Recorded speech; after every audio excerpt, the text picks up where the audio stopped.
마이크 켤 줄 몰라가지고 죄송합니다. 오늘 마지막 세션입니다. 마지막 세션에 자장을 맡게 된 부산대병원 영화과학기술원의 성상민입니다. 저는 신경과 의사이고요. 뇌혈관을 주로 담당하고 있습니다. 어떻게 하다 보니까 이런 AI에 관한 뭐 연구도 좀 하고 관심도 있고 해서 저희들 병원에서 하는 융합과학기술원의 원장을 맡고 있습니다.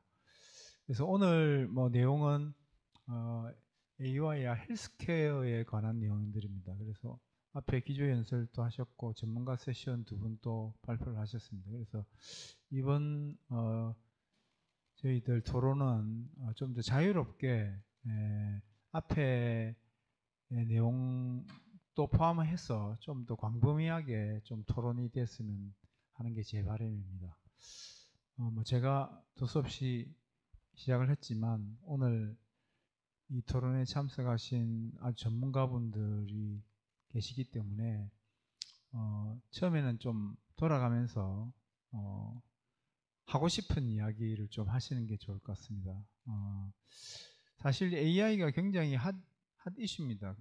핫 이슈고 이전에 뭐 엔지니어링이라든지 다른 뭐 공학 부분이라든지 그 자체 AI에 대한 어떤 뭐 발전 이런 거는 굉장히 많이 발전되었지만 우리 병원에서 진료하는 의사나 입장에서는 사실은 약간 거리가 좀 멀게 느껴졌고 의학 부분하고 사실 이런 AI 공학 컴퓨터 부분하고는 사실 조금 합쳐지기가 힘든 과목이건 사실입니다. 그렇지만 지금 시대에서는 거의 쫓아갈 수밖에 없는, 그리고 현재 어떤 의료 현장에서는 도움을 받을 수 없는 그런 지금 현실입니다. 정확도를 따졌을 때 과거에 여러 처음에 인공지능이 나왔을 때 의사의 진단이나 치료를 완전히 커버할 수 있는 단계가 올 것이라고 이야기를 했지만 여전히 우리 의사들은 의사가 할 수 있는 부분을 감히 침범할 수는 없을 것이다. 의사 고유의 어떤 진단, 치료, 어떤 판단 능력을 대체할 수 없다고 자부를 했었는데 그 이후에 발달됨과 동시에 상당 부분이 거의 근접해왔고 어떤 부분을 좀 능가하는 부분도 있습니다. 그래서 깜짝 놀라는 부분도 있고 해서 지금 뭐 전 세계적으로 앞선 선진국도 마찬가지고 특히 우리나라도 특히 AI 부분에서 아주 앞서가기 때문에 의료 현장에서 실제 많이 적용하고 있습니다. 그래서 그 부분에 대해서 조금 패널 되시는 분들이 조금 돌아가면서 한마디 해주셨으면 좋겠습니다. 먼저 임명숙 팀장님. 네, 안녕하세요. 저는 과기정통부 산하의 정보통신산업진흥원에서 디지털 헬스 업무를 담당하고 있는 윤명숙입니다. 아마 저를 이렇게 옆에 이제 원장님도 계시고 기업 대표님들, 교수님도 계시지만 저를 아마 이 자리에 부르신 거가 아마 현업에서 연구진, 의료 선생님들과 의료진과 그리고 기업에 계신 분들하고 저희가 이제 피부를 맞닿아가면서 같이 일을 하는 현업에 있는 사람이라고 생각을 해주셔서 자리에 좀 참석을 요청을 주신 것 같은데요. 아마 저희는 그렇게 좀 말씀을 드립니다. 앞서서 원장님께서도 말씀 주셨지만 의사를 대처할 수는 없습니다. 인공지능이. 다만 AI를 사용할 줄 아는 의사와 그리고 그거를 활용할 줄 아는 의사가 좀 더 효율적이고 경쟁력이 있을 거다라고 저희는 늘 말씀을 좀 드리는데요. 아마 이제는 AI 인공지능을 떼놓고 아마 이제 현업에서 아마 일하시기는 조금 어렵지 않을까, 가감 조금 저희가 그렇게 말씀을 좀 올리면서 저희가 좀 하고 있는 일을 좀 먼저 소개를 조금 드리는 게 좋을 것 같아서 좀 저희 과기정통부하고 정보통신산업진흥원에서 디지털 헬스 분야에 좀 최근에 저희가 중점적으로 하고 있는 사업을 좀 몇 가지를 좀 소개를 드리고 옆에 계신 저희 교수님께 마이크를 좀 전달하도록 저희가 과거에는 그 AI를 기반으로 영상을 진단하고 분석하고 분석하는 사업들 그리고 개발하는 사업들 중점으로 많이 해왔는데요. 지금 최근에는 그걸 개발했던 성과물, 결과물을 특히 지역, 이렇게 부산대도 마찬가지지만 전라도도 있고 강원도도 있고 각각 지역과 공공의료기관에 써볼 수 있도록 도입하실 수 있도록 하는 공공의료 디지털 전환 사업을 지금 계속적으로 지금 하고 있습니다. 특히 디지털화도 많이 부족하시고 그리고 의료의 접근성이나 효율성을 저희가 조금 도울 수 있도록 지역 공공의료기관에서 도울 수 있도록 저희가 지금 하고 있고요. 과거에는 또 치료나 진단 이런 부분들 케어 모두 다 병원에서 의료진 선생님들 통해서 기반으로 해왔다면 병원에서 수술하고 그리고 저희가 치료를 받는다고 완쾌가 되는 건 아니잖아요. 그래서 재택 일상생활로 돌아가서도 잘 케어할 수 있고 관리할 수 있는 그 포스트 케어의 중점에 저희 사업들을 많이 지금 현재 추진을 하고 있습니다. 그래서 그 일환의 뭐 디지털 치료기기 사업이라든지 그리고 가기부에서 약간 디지털 헬스 분야의 중점 사업이라고 할 수 있는 닥터앤서 사업 등 이런 부분들을 지금 저희가 쭉 진행을 하고 있는데요. 이러한 기술들이 의료 현장에서 계속 녹아질 수 있고 그리고 많이 활용할 수 있고 그리고 많은 국민들이 체감할 수 있는 그런 사업들을 현재 많이 지금 진행을 하고 있습니다. 좀 더 상세한 내용과 그리고 같이 좀 심도 있는 내용은 다음에 또 마이크가 오면 말씀을 좀 드릴 수 있도록 하겠습니다.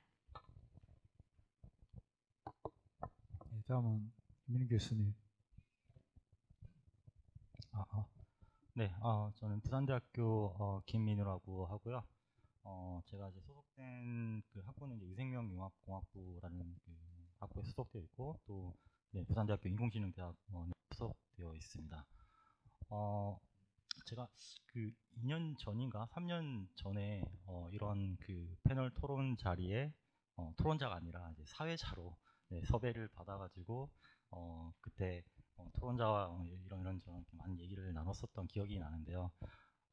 그때 2년, 3년 전이지만 또 그때 그 의료 인공지능 키워드와 또 현재 인공지능 키워드는 좀 많이 달라진 것 같습니다. 네, 그런 만큼 진짜 인공지능의 그런 발전 속도가 매우 이제 빠른 것 같고요. 네, 저도 이제 잠깐 네, 제가 하고 있는 그런 이제 연구 쪽을 좀 이제 소개를 해드리면은 저는 이제 의료 영상 쪽을 이제 전문으로 하는 그런 그 연구자이고요.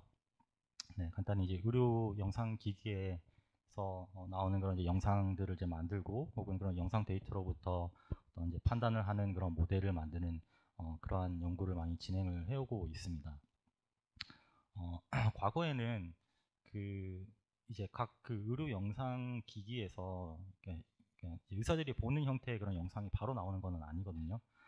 그런 이제 영상 기기에서 좀 더 이제 날것의 데이터, 그러니까 이제 로우 데이터라고 하는데, 그런 이제 로우 데이터로부터 어떻게 이제 영상을 잘 만드는가, 그리고 곧바로 그 로우 데이터가 아무래도 이제 영상보다는 더 그런 정보량이 많기 때문에 그 로우 데이터로부터 어떻게 또 그 질환을 더 정확하게 판단할 건가를 좀 초점으로 맞춰서 많이 연구를 했던 것 같은데, 그러면은 그 사실 이제 진단력에 있어서는 이제 더 높을 수도 있는데요. 근데 이거를 좀 그 왜 이런 이제 진단을 내렸는가에 대한 해석을 할 때는 좀 이게 힘든 점이 많습니다. 바로 이제 로우 데이터에서 어떤 진단을 하기까지는.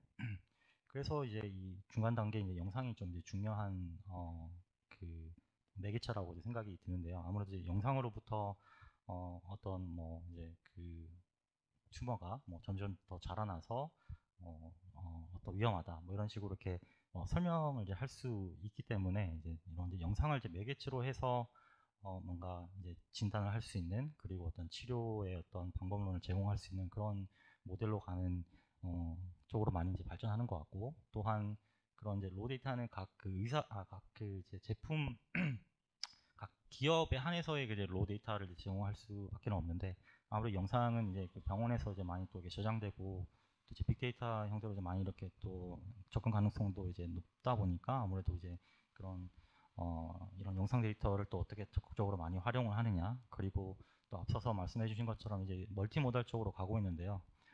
영상도 뭐 특정 뭐 CT, MR, 초음파에 특화된 그런 모델뿐만 아니라 좀 더 그 다른 어떤 영상들을 다 복합적으로 사용할 수 있는 그런 모델, 더 나아가서 이제 환자 정보라든가 아니면은 뭐 약물에 대한 어떤 반응성, 뭐 치료에 대한 어떤 과거 이력 이런 것들을 통합해서 뭔가 사용할 수 있는 그런 모델 형태로 나아가는 것 같습니다. 네, 저도 좀 더 자세한 이야기는 좀 주에 말씀드리도록 하겠습니다. 예, 자세한 이야기는 나중에 자세히 해주십시오. 마지막 김일 대표님, 김동민 대표님께서 많이 하고 계시고 또 많이 하셨잖아요, 특히 그지? 그래서 예.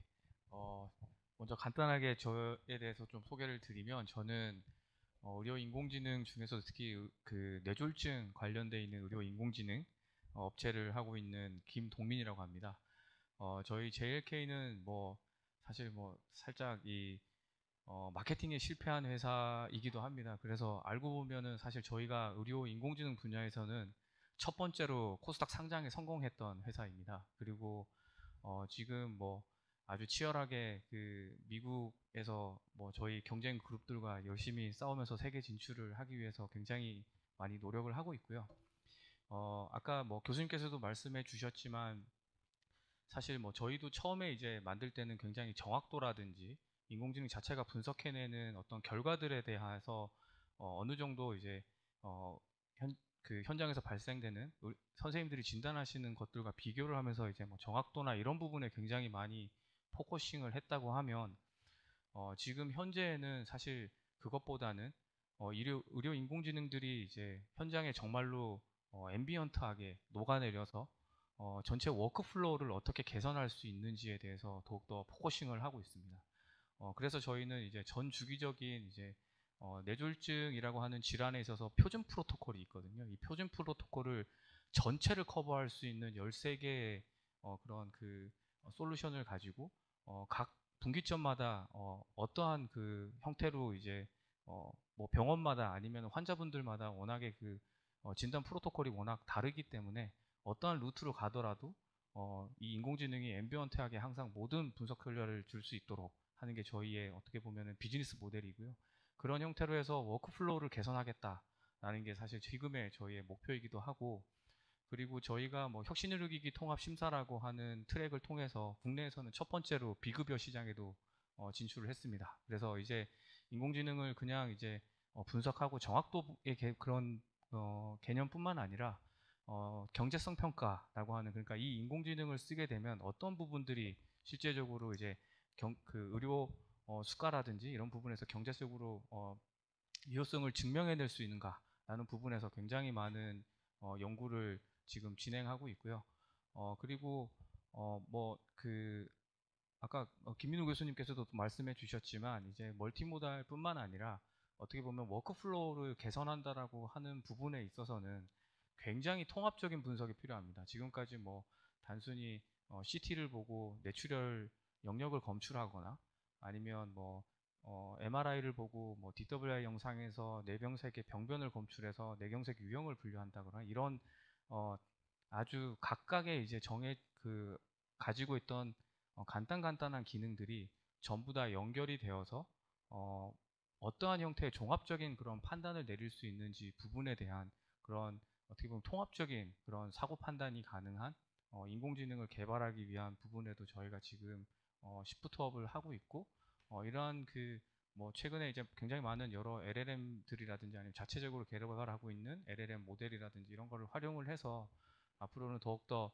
통합적이고 종합적인 그리고 시계열을 모두 커버할 수 있는 형태의 진단을 제공함으로써 워크플로우를 개선하고 거기에서 경제성을 만들어내서 반드시 이제 이 인공지능이 여러 환자분들뿐만 아니라 경제성에 있어서도 워낙에 이런 평가를 받을 수 있는 그런 형태로 해서 비즈니스를 하겠다라는 목표로 지금 진행을 하고 있습니다. 저도 뭐 이렇게 더 자세한 거는 나중에 또 말씀드리도록 하겠습니다. 예, 뭐 뇌혈관 뭐 저도 뭐 JLK 뭐 플랫폼 잘 알고 있는데 뭐 그게 진짜 그렇게 잘 되면 사실 제가 할 일이 많이 줄어들 것 같습니다. 좀 편해질 것 같기도 하고 또 한편으로는 힘들게 뇌혈관을 전공을 할 필요가 있겠나 하는 생각도 들고 그런데 문제는 이제 그런 어떤 기술 개발이라든지 이런 걸 병원에서 적용을 만약에 한다 그죠? 근데 그게 과연 병원마다 다 그렇게 그걸 도용을 할 거라고 생각을 하십니까? 안 그러면 향후에 뭐 어떻게 뭐 전망을 어떻게 좀 보고 계십니까? 뭐 솔직히 저희 회사 제품 같은 경우에는 뭐 전국 병원 중에 써봤다라고 하는 병원은 이미 210몇 군데 정도 되고요. 그리고 네카라는 곳에 쓰겠다라고 등록한 곳은 179군데입니다. 그리고 보험을 청구하고 있는 곳도 한 70여 군데 정도 되고요. 이게 점점 이 숫자가 계속해서 늘어가고 있거든요. 그 이유 중에 하나는 쓰면은 편합니다. 일단은. 그리고 특히나 저희가 지금 워크플로우 개선이라고 하는 말씀을 계속 드리는 이유가, 예를 들어서 환자분이 이제 응급실에 오셨을 때 뭐 제일 처음에 이제 CT를 찍었는데 NCCT를 찍은 단계에서 저희가 뇌출혈만 이렇게 보는 게 아니라 NCCT에서 대혈관 폐색에 대한 그런 가능성을 분석을 해서 바로 핸드폰으로 알람을 드립니다. 그러면 이 환자분에 대해서는 의심이 가기 때문에 추가적으로 CTA를 찍거나 아니면은 다른 뭐 CTP를 찍거나 추가적인 그런 거를 빠르게 핸드폰 안에서 이렇게 얘기를 할 수도 있고, 이런 형태로 해서 이제 어떻게 보면은 더욱더 환자분들을 더 빨리 인식을 하게 되고 더 빨리 치료를 함으로써 이제 예후를 좋게 하는 형태의 그런 워크플로우 개선을 굉장히 많이 노력을 하고 있고요. 실제로 이제 경북 지역에 있는 한 병원에서는 저희 솔루션을 썼을 때 환자분들이 이제 뭐 도어 투 펀치, 그러니까 시간이 거의 1시간 정도 줄어들고, 그리고 이렇게 했을 때 환자분들의 퇴원 시간이 물론 뭐 의료 환경이 좀 좀 복잡한 부분이 있어서 그렇지만 그래도 한 4일 정도의 그런 단축의 효과는 있었다라고 하는 부분에서 요 연구를 지금 저희가 다른 병원들에게도 계속 이제 늘려나가고 있는 중입니다. 그래서 이런 형태의 워크플로우 개선이 사실은 인공지능이 할 수 있는 가장 중요한 그런 역할이 아닐까라고 생각을 하고 있습니다. 그 솔루션에 대한 수가는 책정이 돼 있는가요? 지금 저희가 MRI 영상에서 DWI 영상에서 뇌경색의 유형 분류, 그러니까 약물을 결정하기 위한 유형 분류는 저희가 수가를 받았습니다. 그리고 CTA 영상에서 LVO를 빠르게 탐지해서 알람을 주는 솔루션, 요 두 가지가 지금 현재 비급여 트랙을 타고 있고요. 그래서 요거는 수가가 받을 수 있습니다. 나머지 이제 굉장히 13개 중에 2개 이제 받았고요. 나머지는 더 받아야 돼요. 그렇죠. 네. 그러니까 경제성 우리가 그러니까 병원에서 우리가 적용하는 어떤 기술들, AI 기술들이 사실은 수가가 이게 정확하게 잘 안 되니까 사실 병원의 경영자 입장이나 봤을 때도 적용하는 게 그렇게 쉽지는 않을 거라고 생각이 됩니다. 우리 이 병원에 뭐 병원뿐만 아니라 헬스 전체로 보면 우리가 지금 AI가 이제 굉장히 많이 적용하는데 이게 이제 단순 우리가 저희들이 적용하는 입장, 그죠? 어떤 기술이 개발됐을 때 병원에 있는 사람들이나 진료하는 의사나 환자분이나 이게 개발되면 그냥 한번 써보고, 그죠? 우리가 적용하는 입장이잖아요, 그죠? 그러면 개발하는 사람들 입장에서는 지금 향후에 봤을 때는 이게 단순한 어떤 이는 뭐 애플리케이션 내지는 그런 플랫폼 개발이 중요한지, 지금 영상도 하셨잖아요. 김문 교수님 영상 분석도 하시고 초음파 가지고도 하시고 여러 가지 일을 하셨는데 그 기본은 데이터잖아요. 데이터, 그죠? 결국 데이터. 이 데이터를 과연 그러면 어떻게 그러면 모을 것이냐, 그죠? 또 그리고 데이터를 얼마나 표준화 내지는 정량화할 것이냐 하는 게 가장 기본일 것 같거든요. 어떤 의료 현장에서 AI 적용이 되려면. 그러니까 단순하게 뭐 우리가 훈련을 시켜가지고 AI를 개발했다 하더라도 실질적으로 병원에서 기계 만드는 것도 굉장히 조금 그러는데 환자는 결국 사람한테 결국 질병 치료라든지 생명하고 연관되는 거기 때문에 그 개발된 거나 적용할 때 가장 중요한 건 제가 볼 때는 기술 개발도 중요하지만 데이터를 정확하게 어떻게 활용할 건가 그게 중요할 것 같거든요. 그래서 김문 교수님은 데이터도 좀 하시잖아요, 그죠? 의료 데이터도.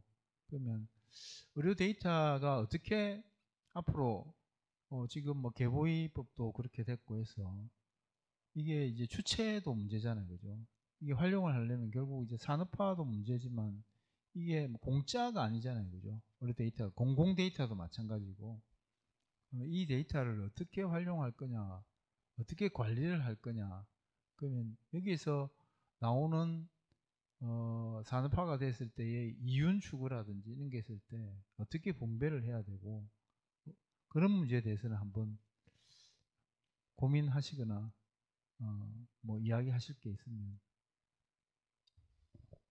네, 그 어떤 산업적인 면에 있어서는 제가 학교에 있다 보니까 좀 잘 모르기는 한데요. 네, 그런 그 어떤 이제 다른 저는 이제 비전 쪽, 영상 쪽 하는 사람이기 때문에 사실 뭐 그 보통 이제 컴퓨터 비전 하면은 이제 보통 저 카메라로 이제 찍은 이제 영상 데이터를 많이 활용해서 네, 그걸로 이제 인공지능 모델을 만드는 쪽이 요즘 많이 활발하잖아요. 네, 그런 인공지능 모델이 막 그렇게 활발하게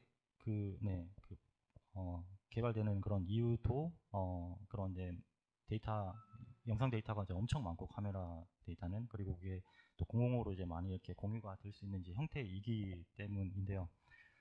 네, 아무래도 이제 의료 데이터는 이제 각 또 이제 병원마다 이렇게 좀 이제 풀지 않고 소유하려는 이제 그런 경향들이 있고 해서 좀 그런 제한점은 좀 많기는 하죠. 네, 그래서 네, 뭐 먼 미래는 되겠지만 차후에는 그게 다 이제 공공적으로 이렇게 좀 공유가 되는 그런 형태로 나아갔으면 하는 그런 마음은 있고요. 네, 그래야지 그런 또 인공지능 모델의 어떤 발전을 또 이렇게 확 오를 수 있으니까. 또 사실 영상 측면에서도 네, 그런 사실 엑스레이 영상 같은 경우는 좀 이게 정형화돼 있고 또 그나마 이제 다른 영상에 비해서 좀 많이 이렇게 공유되어 있는 그런 측면이 있습니다. 그래서 산업적인 측면에 보더라도 많은 회사들이 이제 엑스레이 영상을 활용을 해가지고 뭐 스타트업으로 많이 이렇게 나오고 있는 또 많이 보고 있는데, 그에 반해서 이제 좀 반대쪽으로 이제 막 초음파 같은 경우에 있어서는 이게 그 장비마다 또 막 영상이 다르고, 그 다음에 또 찍는 그런 그 의사분들 또 소노그래퍼마다도 이제 영상이 좀 다르게 되고, 또 그 영상 자체가 또 잘 공유가 안 되는 그런 문제점들이 발생을 합니다. 그래서 이런 산업계 쪽으로 보더라도 이 초음파 쪽으로 이제 인공지능을 이렇게 하는 그런 좀 스타트업은 잘 보지를 못했는데요. 네, 그런 만큼 네, 이런 이제 데이터의 어떤 네, 공유, 그 다음에 어떤 공공성은 되게 이제 중요하다라고 이제 생각이 들고, 네, 이러한 그 공공성을 어떻게 해 나가야 될지는 저도 이제 퀘스천 마크여서 네, 그럼 아주 중요하다라는 측면만 좀 말씀드릴 수 있을 것 같습니다.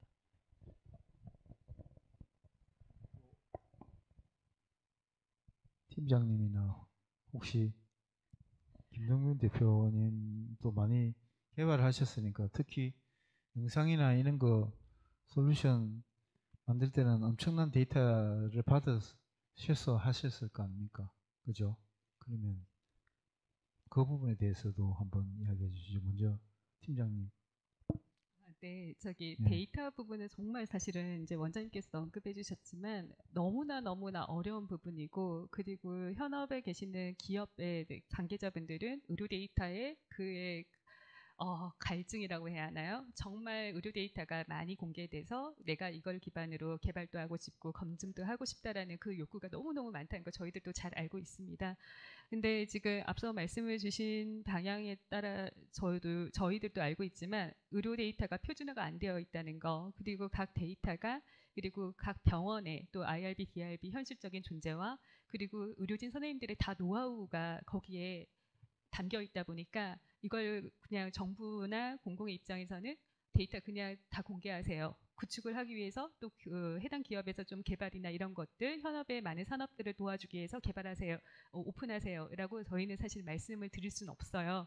다만 기업에 계신 분들 또 이 AI 디지털 의료 데이터를 기반으로 개발을 하실 수 있는 그런 환경을 구축을 하기 위해서 지금 정부에서도 되게 많이 고민을 하고 계시고 의료 데이터를 또 기업에서 개발을 하실 때 보면 본인들이 원하는 데이터가 다 상이합니다. 그 상이한 거를 100% 충족은 할 수 없기 때문에 솔루션을 개발을 할 때 기초 기반을 마련하거나 설계를 하거나 또는 우리가 만든 솔루션이 현장에 잘 적용할 수 있도록 검증을 하거나 그런 용도에 맞게 저희가 좀 제공할 수 있는 방안을 모색을 좀 하고 있으니 그 부분은 저희도 열심히 진행을 하고 있다. 정부에서도 하고 있다는 걸 좀 이해를 해주시면 좋을 것 같고요.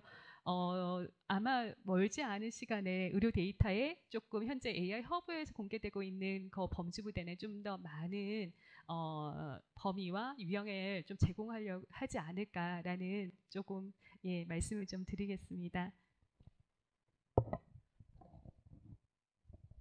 네. 네, 저는 조금 더 이렇게 실무적이고 현장적인 부분에서 좀 말씀을 드리면 데이터 모으는 게 진짜 힘들긴 합니다. 그리고 어떻게 보면 저희가 실제 병원에 이제 굉장히 많은 병원에 납품하면서 겪었던 거는 아까 원장님께서 말씀해 주셨던 것처럼 표준화와 인공지능 모델에 있어서의 그런 일반적인 하이 퍼포먼스를 구현해내는 부분이 굉장히 힘듭니다. 역시나 그거는 굉장히 다양한 사이트에서의 그런 데이터가 필요하고요.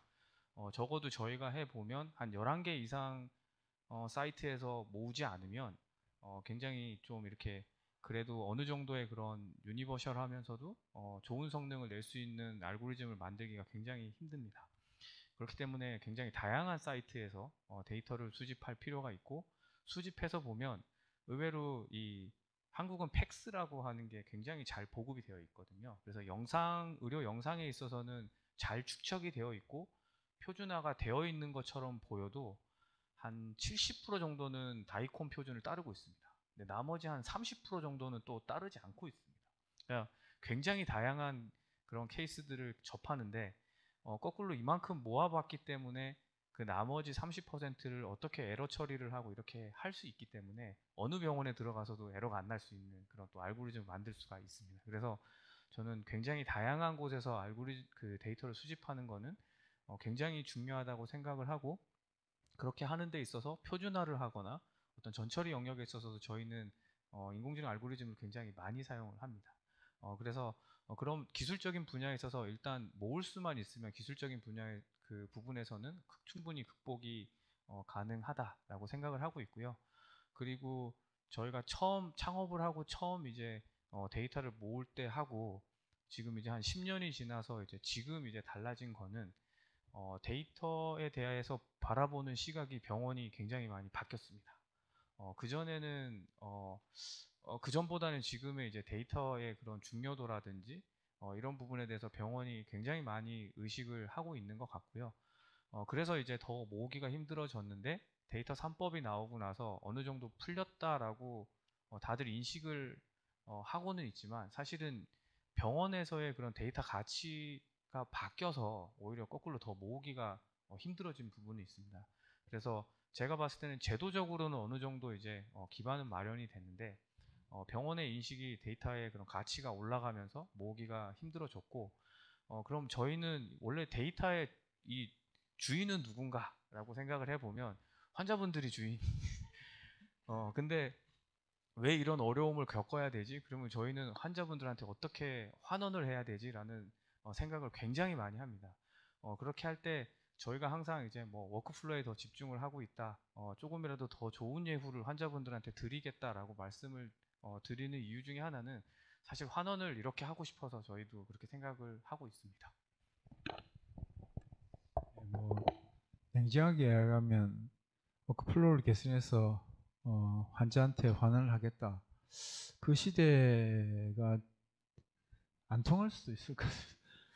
이제 돈 주고 개개인한테 사야 되는 시대가 거의 제가 볼 때는 온 것 같습니다. 이제 뭐 데이터 주권이 환자 각자 개인의 주권이라고 이야기하는 그 순간부터 어떤 데이터를 모으려고 하면 환자한테서 돈을 주고 사야.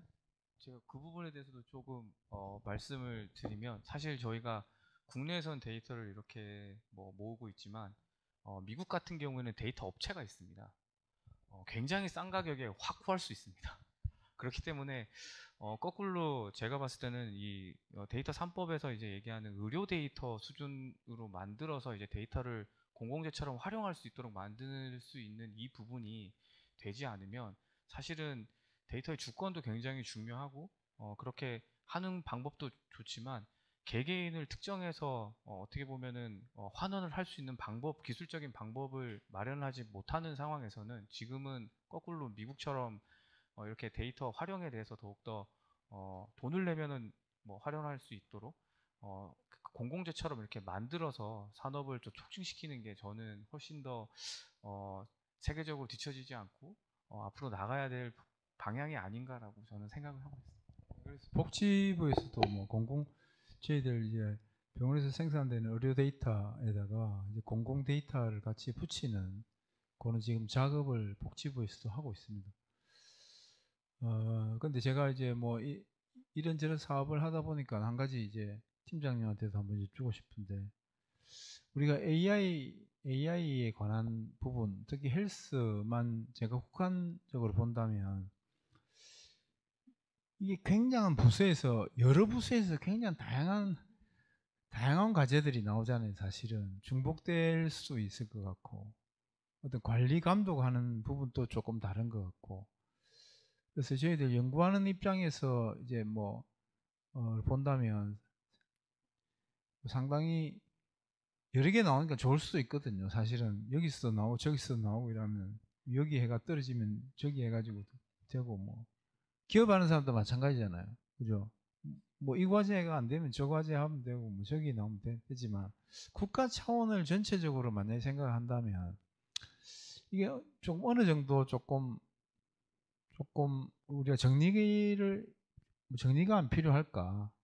지금 과기부에서도 마찬가지, 복지부에서도 마찬가지, 여러 뭐 산자부도 있고, 뭐 중기청에서도 나오는 것도 있고, 어떤 경우 국토부에서도 나오는 거, 다 하나 뜯어보면 다 헬스가 하나씩 조금 걸쳐가 있거든요. 이렇게 보면. 그거는 어떻게 생각하십니까? 관에서 나오셨으니까. 네, 교수님, 원장님.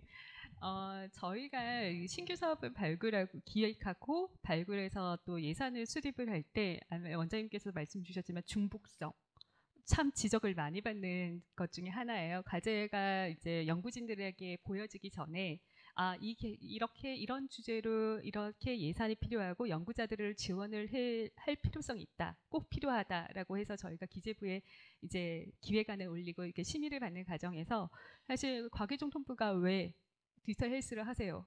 정말 지적을 매번 받거든요. 과제 할 때.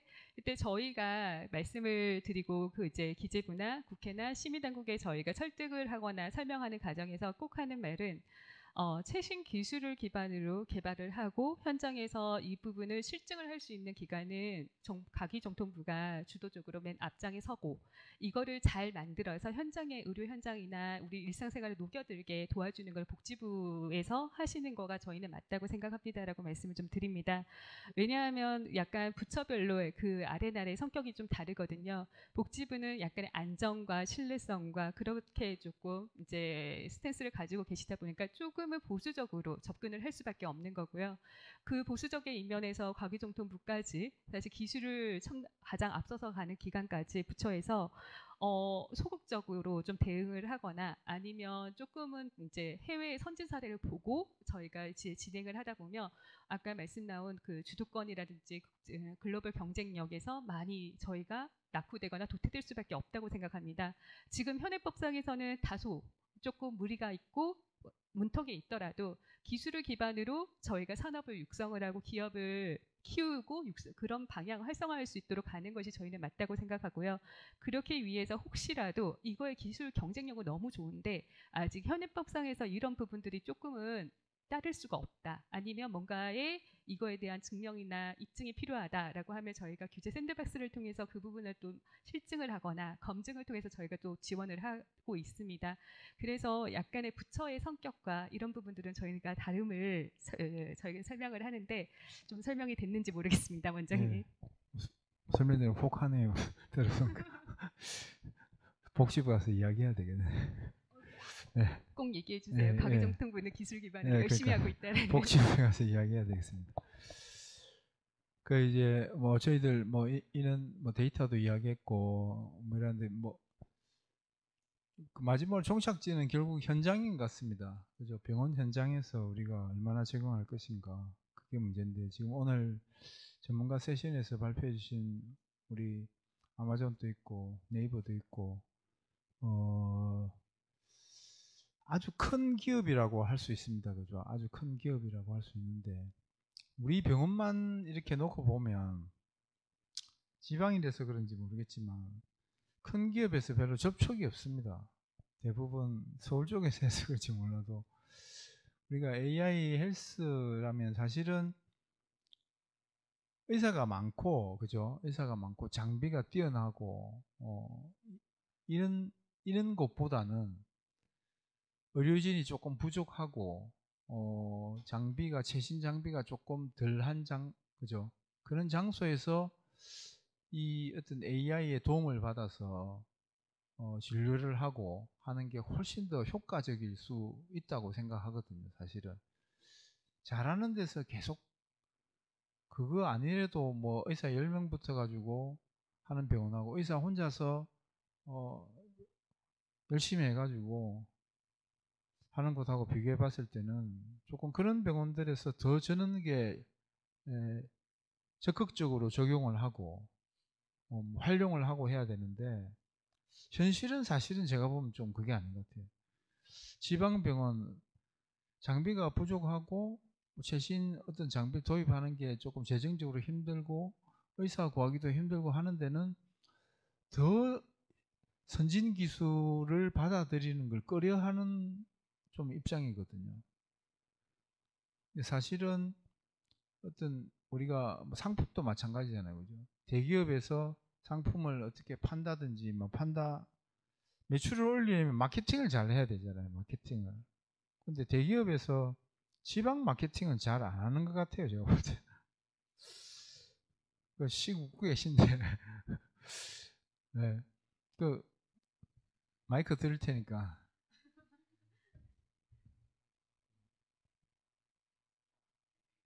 대기업에서 한번 이야기해 주시죠. 네. 원래 제가 이렇게 나와서 답변을 드리는 건지는 잘 모르겠지만, 사실 저희가 제가 이제 다른 회사를 다 대변하기보다는 이제 저는 AWS 측면만 먼저 좀 말씀을 드리면, 사실 제가 이제 헬스케어 쪽으로 한국에서 비즈니스 시작한 지가 이제 5년 정도가 됐는데요. 당시 처음에 시작할 때 뭐 저희는 이제 광주도 그렇고 뭐 부산도 그렇고 많은 이제 지방 병원들도 같이 커버를 좀 했었습니다. 근데 저희가 얻었던 인사이트는 뭐냐면 실제 레퍼런스가 될 수 있는 병원을 만들어야 다른 병원들이 적용하기가 더 쉽겠다라는 인사이트를 얻게 됐거든요. 그래서 일단은 먼 거리에서 저희가 왔다 갔다 하는 것보다는 가까이 있는 병원 중에 니즈가 있고 뭔가 좀 타스크가 있어서 위에서 탑다운으로 명령이 떨어지는 병원이 있다면 그 병원들을 먼저 사례를 좀 만들고 나서 다른 병원에 소개를 하면 좀 더 안정적으로 좀 편안하게 쓰실 수 있지 않겠느냐. 이제 그런 내부 논의를 통해서 사실은 좀 레퍼런스를 만드는데 몇 년간은 좀 준비를 좀 많이 했었습니다. 그래서 뭐 서울대병원도 사실은 처음에 저희 AWS를 썼지만 뭐 공공병원이라는 이제 규제가 좀 있어서 지금은 좀 사용을 못하게 됐고 대신에 이제 삼성서울병원이나 이제 세브란스 병원 그리고 이제 가톨릭 중앙의료원도 요런 이제 탑5 병원들이 이런저런 솔루션들을 써보면서 이제 그 얻었던 인사이트를 이제 다른 병원에 지금 전파하는 시점이 이제 올해 정도가 됐거든요. 그래서 올해부터는 저희가 부산을 시작으로 해서 많은 그 병원에다가 또 이렇게 전파할 수 있는 그 기회들을 많이 만들어 보도록 하겠습니다. 네, 감사합니다.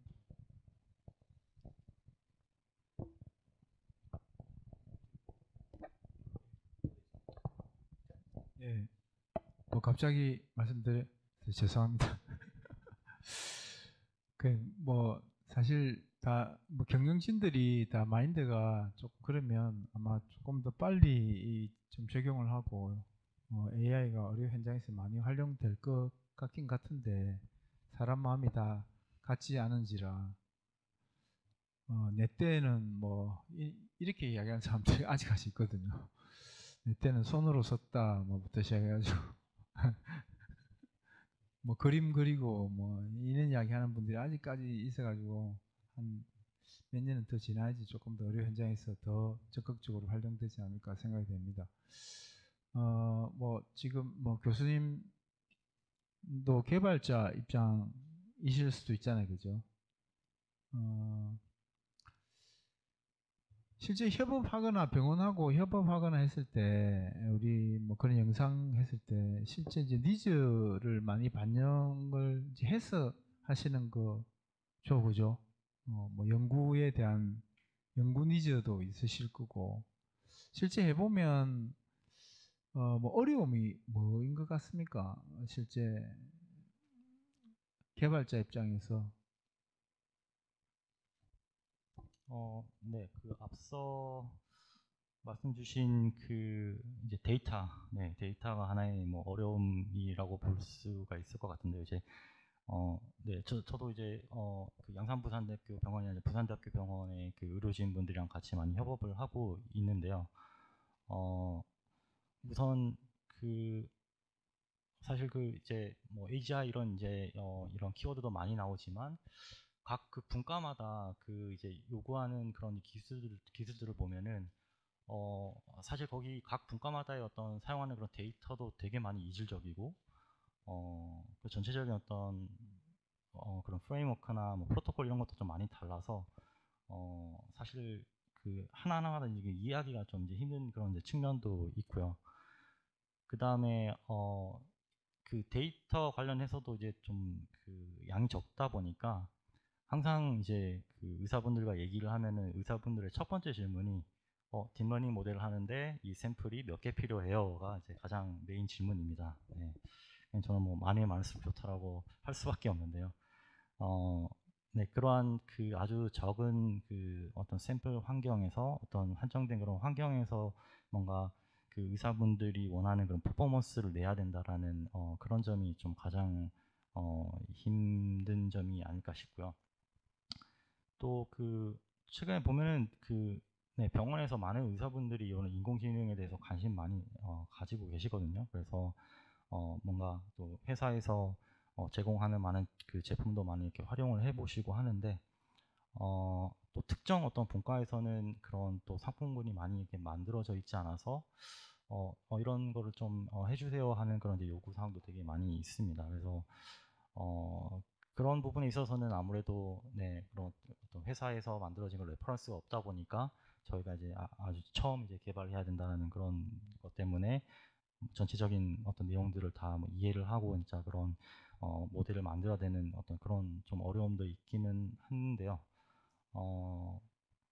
네, 그래서 종합적으로 얘기를 드리면은 네, 그런 이제 데이터의 어떤 부족 문제도 있고 그 다음에 또 아무래도 이런 엔지니어링 쪽 개발자 쪽이랑 그 다음에 이제 의대 그쪽이랑 어떤 언어 이런 쪽도 좀 다르기 때문에 네, 그러한 도메인 자체를 좀 이해를 하려는 네, 그러한 부분들이 좀 이제 어려운 점이 아닐까 싶습니다. 예. 뭐 정형 데이터는 그런데 저는 이제 병원에서 이렇게 있으면 비정형 데이터가 사실은 문제거든요.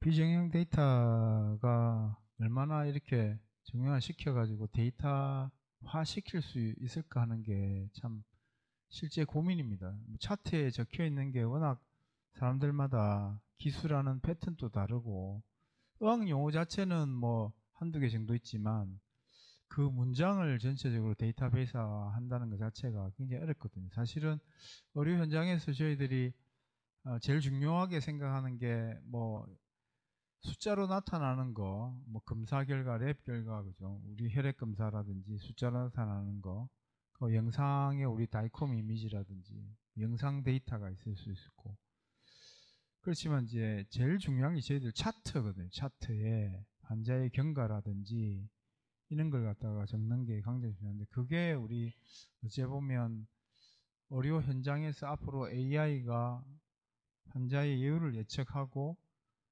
뭐 치료에 대한 걸 우리가 판단을 내린다 했을 때 그 데이터가 제일 제가 볼 때는 중요한 것 같습니다. 숫자적으로만 단순히 해석되는 것보다는. 그래서 그 데이터를 실제 뭐 우리 뭐 차동철 센터장님 안 가고 계십니까? 가셨어요? 그죠? 가셨네. 제가 물어볼라 했는데. LLM을 주로 많이 하고 저는 뭐 이제 Speak to Text 저는 프로그램도 하고 하는데 저희가 이제 뭐 우리 Speak to Text 같으면 그냥 뭐 마이크 대고 이야기하는 게 예, 차트화 시킨다는 건데 중요한 건 그걸 이제 데이터화를 어떻게 할 거냐 하는 게 진짜 중요하거든요, 사실은. 그래서 그 부분에 대한 거는 아직까지 저희들이 여러 가지 툴이 있고 여러 가지 하는데 아직까지는 뭐 혁신적으로 할 만한 게 아직까지는 없는 것 같습니다. 아직까지 저희들 봤을 때. 그래서 그런 게 조금 더 이제 AI가 좀 개발되면 특히 이제 저는 생성형의 AI가 있으면 모든 차트를 그죠 자기가 다 읽어가지고 데이터베이스화 시킬 수 있을 정도의 포맷을 스스로 만들고 데이터베이스화를 시킨다면 아마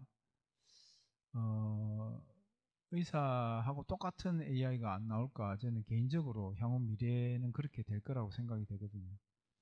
그러면 뭐 저는 뭐 얼마 안 남았어 별로 걱정이 안 되는데 이제 시작하는 의과대 학생 뭐 다음 주에 뭐 들어온다고 이야기를 하긴 하던데 그 학생들을 보면 사실은 참 좀 안타깝기도 하고 앞으로 어떻게 AI하고 경쟁을 해야 되느냐는 그런 생각이 있습니다.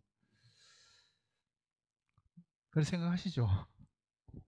네, 뭐 원장님 말씀하신 분야에서 저는 이렇게 생각합니다. 지금 최근에 저희가 LLM을 활용해서 사실 그런 표준화를 해보면 굉장히 깜짝 놀랍니다. 그러니까 저희도 많이 활용을 하고 있고요. 왜냐하면 예를 들어서 뭐 미국에서 저희가 데이터를 막 모을 때 처음에는 뭐 엘부요가 있는 환자만 달라라고 해도 미국 업체들도 그거를 잘 못해서 막 100개 요청했는데 1000개씩 주고 합니다. 너네가 자자라는 식으로.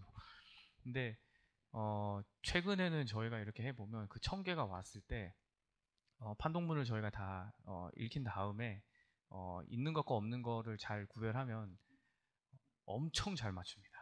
이유는 딱 하나입니다. 지금 이제 뭐 어느 정도 제가 봤을 때 문맥을 컨텍스트를 이해하는 그런 부분 영역에 있어서는 이미 충분히 다 학습을 한 것 같고요. 그래서 이제 어떤 형태로 표준화를 해서 뭐가 필요한지를 골라내는 거는 이제 굉장히 잘합니다. 그거를 이제 어떻게 그 순서를 정하고 그리고 예를 들어서 뭐 판독문 이렇게 쓰시기 귀찮을 때 어떤 형태로 출력하는 형태로 해서 다시 EMR에 넣거나 이렇게 하는 형태를 맞추고 형소를 맞추고 하는 형태를 해서 거꾸로 좀 편하게 활용을 할 수 있는 곳에 저희가 생각했을 때는 이제 집중을 좀 해서 활용을 하시면 뭐 예를 들어서 저희가 미국에서 하고 있는 것 중에 하나가 또 보험 청구할 때 여러 그런 귀찮은 문서들이 많지 않습니까? 특히 미국은 특히 더 많더라고요. 근데 그런 것들도 이제 신경 쓰지 않으셔도 자동으로 이제 생성해 주는 이런 부분들이 기업으로 봐서는 굉장히 큰 비즈니스 찬스도 있고 그리고 오히려 활용하시는 선생님들은 원래 하셔야 되는 환자분들을 보고 더 영상을 한 번 더 체크해 보시고 이렇게 할 수 있는데 훨씬 더 많은 시간을 쓸 수 있게 하기 때문에 저는 오히려 활용하시는 게 훨씬 더 좋지 않을까라고 생각하고 있습니다. 성급한 뭐 질문인가 모르겠지만 팀장님 혹시 저희들 AI 100조 시대가 온다는데 어떤 향후에 어떤 뭐 관해서의 어떤 정책 방향이라든지 특히 이제 헬스 분야에 대해서 얼마나 앞으로 뭐 지원 내지는 과제 정책 발전 방향 이런 거 간단하게 소개해 주실 수 있을는지. 네, 앞서서 저기 원장님하고 대표님께서 말씀 주신 거 조금만 살을 먼저 보태자면 저희가 LMM 기반으로 추진하고자 하는 사업들을 저희는 작년부터 과기정통부에서는 아까 말씀드린 대로 신기술을 적용한 의료 현장에 적용할 수 있는 부분을 저희가 되게 고민을 많이 하다 보니까 사실 저희가 챗GPT가 나온 지 한 3, 4개월 만에 저희가 신규 사업 기획을 그거를 바로 진행을 했었습니다. 그래서 작년부터 저희는 초고대 AI 기반의 의료 현장에 쓸 수 있는 부분과 그리고 심리 상담 아까 연사로 발표해 주셨던 포티튜마루가 저희 사업자이시기도 한데요. 이 분야에서 실제 적용할 수 있는 것들을 지금 현재 개발을 하고 있고 아까 좀 전 말씀 주셨어요. 진료 기록이라든지 차트 이 부분은 저희가 전체는 할 수 없다 보니까 일부 작은 스콥을 좀 좁혀서 응급실에서 저희가 활용할 수 있는 의료진을 도와주는 그런 진료 차트 생성형 AI 기반으로 지금 또 하고 있는 상황입니다. 사실 누구보다도 발빠르게 움직여야 하는 게 과기정통부라고 생각을 하고 저희가 거기에 말받쳐서 같이 일을 하고 있는 상황인데요. 지금 여기 계신 JLK 대표님도 계시고 아마 여기 계신 분들 중에 기업 현업에서 계신 분들도 많으실 거라 생각합니다. 우리가 열심히 만든 제품들이라든지 이런 것들 아까 AI 100조 시대라고 말씀을 주시긴 했지만 이런 기술들이 현장에 녹여들고 그리고 의료진 관계자분들께서 사용을 하시려면 무엇보다도 현장에서 그의 신뢰성을 입증받고 검증할 수 있도록 저희 쪽에서는 과기정통부에서 계속적으로 실증 사업이라든지 이런 부분을 지원을 할 것이고요.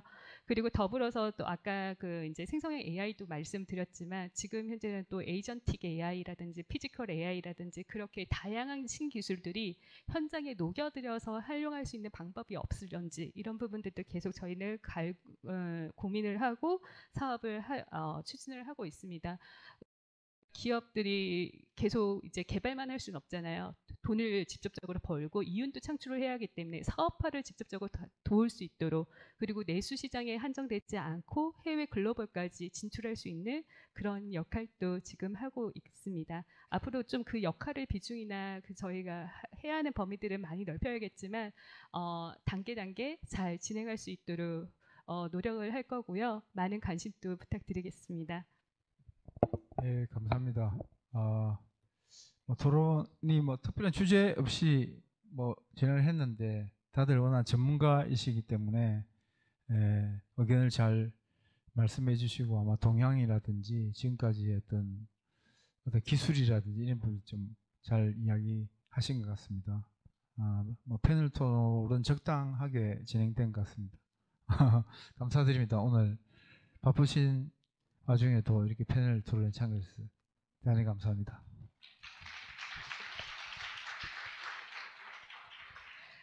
네, 수고해주신 네 분께 다시 한번 큰 박수 부탁드리겠습니다.